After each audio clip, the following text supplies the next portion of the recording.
Quand vous êtes sur votre ordinateur, vous voyez apparaître le bureau, donc cet espace qui comporte les icônes qui sont à gauche. Et bien évidemment, vous pouvez rajouter des dossiers sur votre bureau, mais vous avez des icônes par défaut qui sont le navigateur Chrome, qui est un navigateur qui permet d'accéder à Internet, Edge également, qui permet d'accéder à Internet, et vous avez d'autres navigateurs comme Firefox et Opera. Ils ne sont pas installés ici sur cet ordinateur.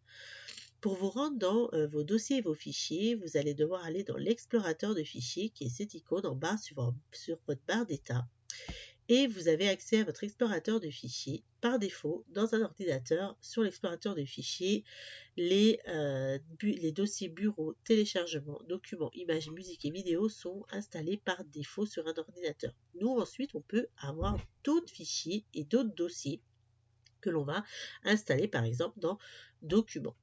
Quand je suis dans Documents, si je veux créer un nouveau dossier, je vais faire un clic droit de ma souris et ensuite aller sur Nouveau et puis Dossier.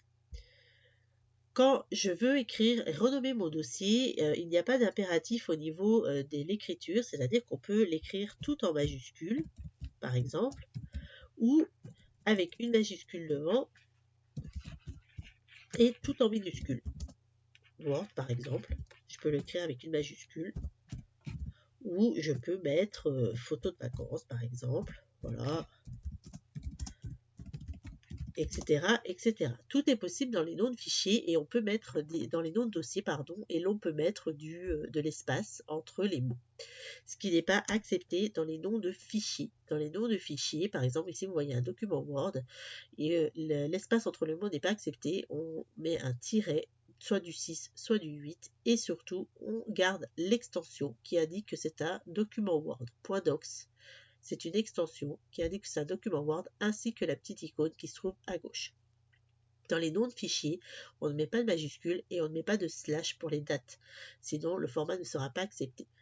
Le .doc c'est un format Word, le .pdf le format PDF et le .png pour les images. Si je me rends dans le dossier images, vous allez voir que j'ai plusieurs images qui sont enregistrées et il existe aussi d'autres formats d'images comme PNG, comme JPG, qui sont des formats d'images acceptés dans Word principalement et acceptés dans d'autres sites internet.